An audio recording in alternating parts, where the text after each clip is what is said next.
Hello everyone, good morning. কেমন আছো তোমরা সবাই? আমি মহুয়ার দিনচর্চায় তোমাদের সবাইকে ওয়েলকাম।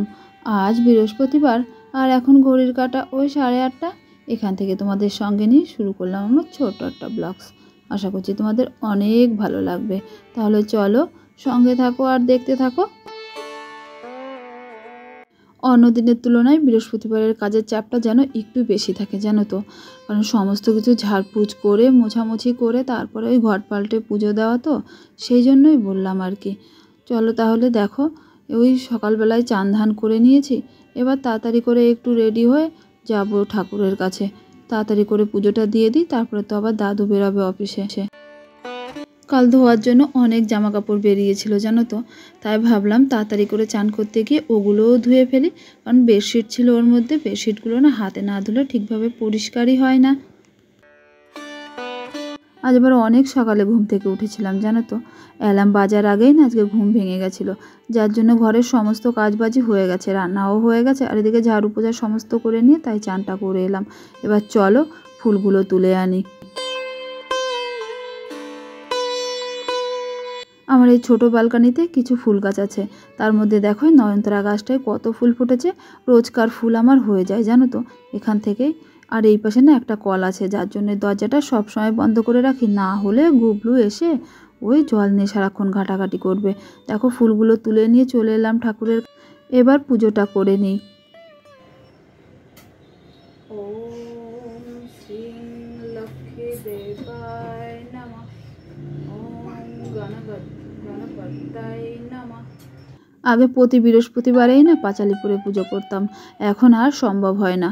কারণ ওই পাঁচালি পড়তে বসবো আর এদিকে গুবলু কি করবে, ওর দিকেই মন থাকবে, ঠিকঠাক করে ভক্তিভরে পুজোই করতে পারবো না। আর এখানে এই ঠাকুরটা বসিয়েছি, এখানে দাঁড়িয়ে দাঁড়িয়েও পুজো দিতে না একদমই মন থেকে ভালো লাগে না। ভক্তিভরে বসে একটু পুজো করব, কিন্তু কিছু করার নেই, জানো তো। যারা আমার পুরনো বন্ধু তারা জানে আমার আসনটা তুলে রেখেছি ওই গুবলুর জন্য। কারণ ও একটু বড় না হলে আসনটা আর পাততে পারবো না। ও ঠাকুরগুলো নিয়ে যা করছিল, কতগুলো তো খণ্ডনি করে দিয়েছে, সেই জন্যই তুলে রাখা, জানো তো। দেখো ঘরে পুজো করে এবার তুলসী তলায়ও একটু জল দিয়ে নিয়েছি। তারপরে তাড়াতাড়ি করে যাব ঘরে, কারণ দাদুরও বেরোনোর সময় হয়ে গেছে। দাদু ওদিকে ডাকাডাকি করছিল।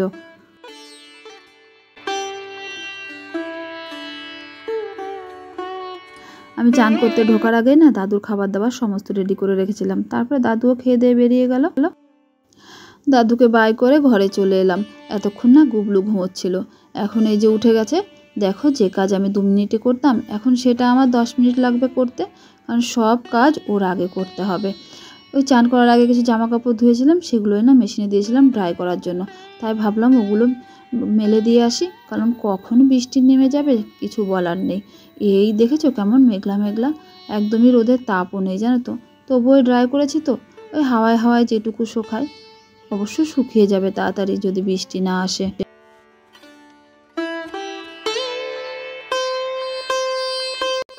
গুবলু একটু বিরক্তও করছিল, কারণ ওর না এখন ওই স্নানের সময় হয়ে গেছে। সব কিছুর তো একটা সময় থাকে না, ওর ওই স্নান খাওয়ার সময় হলে যদি সেই টাইমে না হয় না, ওই একটু বিরক্ত করে। দেখো এখানে একটু কান্নাকাটি করছিল, ওদিকে আন্টি শুনতে পেয়ে ওকে আবার নিয়ে গেছে। এদিকে জামা কাপড়গুলো মেলে দিয়ে চলো তাহলে এবার বেডরুমটাও পরিষ্কার করে নিই। সকালে পুচুকে পৌঁছে দিয়ে দাদু এসে আবার একটু শুয়েছিল, যার জন্য বেডটা না গোছাতে পারিনি। তাই ভাবলাম এখনই গুছিয়ে নিই, এদিকে যখন গুবলু ওদিকে আছে এদিকে তাড়াতাড়ি যতটা পারি কাজ করে নিই। নাহলে আসলেই তো আবার ওই এটা করছে ওটা করছে, ওকে সামলাতে সামলাতেই না সারাদিনের অর্ধেকটা সময় আমার বেরিয়ে যায়। চলো তাহলে এবার বেডটা পরিষ্কার করে ফেলি।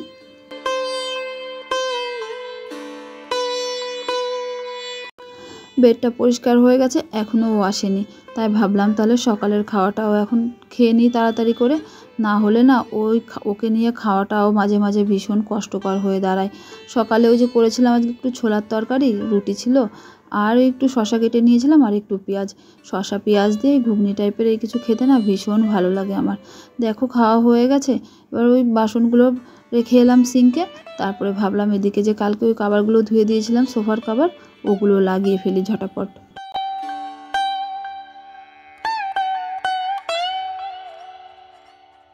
এই কাভারগুলো একা একা লাগাতে না ভীষণ সমস্যা হয়, ওই পেছনে দড়ি বেঁধে লাগাতে হয় তো।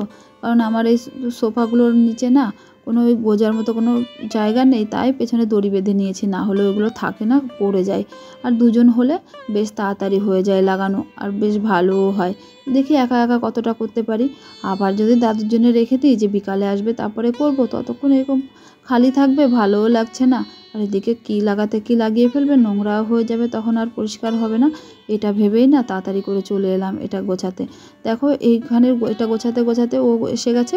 এবার ওকেও না তাড়াতাড়ি করে চান ধান করিয়ে দেবো, খাইয়ে দাইয়ে।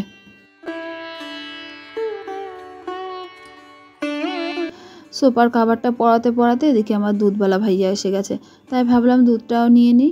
দুধটা বসিয়ে দিয়ে তারপরে ওকে খাইয়ে দেব।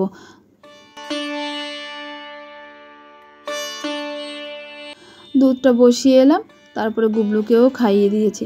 তারপরে ওকেও এখন চানটা করিয়ে দেব। ও সেই কখন চলে গেছে চান করার সময়, আজকে অনেকটা লেট হয়ে গেছে জানো তো, খাওয়াতে খাওয়াতে চান করাতে। ওই মাঝে আবার আন্টিদের কাছে গেল, সেই জন্যই।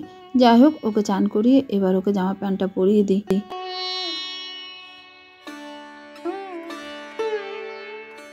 জল দেখলে যে কি খুশি হয়, সব বাচ্চারাই বুঝি এমন, ভীষণ খুশি হয় জল দেখলে। ওর জন্য না কোনো সময় বাথরুমের দরজাটা খুলে রাখতে পারি না। খুলে রাখলেই জল দেখবে আর দৌড়ে যাবে জলের কাছে। কত সময় দেখা যায় মনে থাকে না, তখন গিয়ে ওই মগ ভরে একাই গায়ে জল ঢেলে নেয়। দেখো ওকে চান করিয়ে নিয়ে এসেছি, এবার ওকে ক্রিম তেল লাগিয়ে দেব।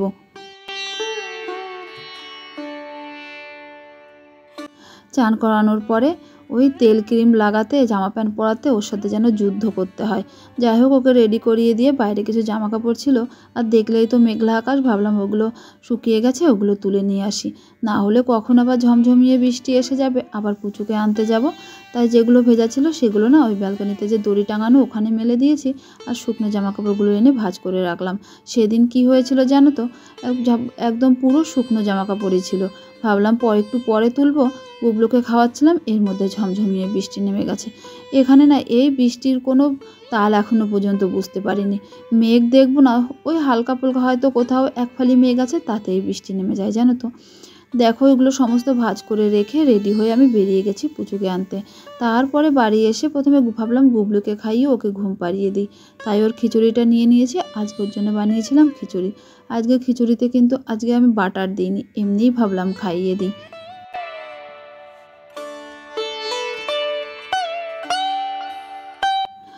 চামচ খেলো ঠিকঠাক। তারপরে দেখো খেতে খেতে ওই দেখো কান্না শুরু করেছে, ও আর খাবে না। কেমনভাবে যেন পাটা একটু করলো, আর একদম পুরো ওই পাটা চলে গেল খিচুড়ির মধ্যে। তারপরে না ওকে আর খাওয়ায়নি, কারণ ও খেতে চাইছিল না। ওই যে বললাম জোর করে খাওয়ালে ও আবার বমি করে দেয়, সেই ভয়ে আর ওর মুখে দিইনি। তারপরে ওকেও পরিষ্কার করে দিয়েছি।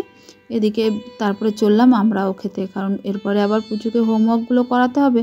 তাই ওকে ঘুম পাড়িয়ে দিয়ে আমরা বসলাম খেতে। আজকে করেছিলাম উচ্ছে ভাজা, তেল পটল, আর আমার জন্য করেছিলাম ভেন্ডি দিয়ে মাছের ঝোল। চলো তাহলে আমরা খেয়ে নিই, কেমন?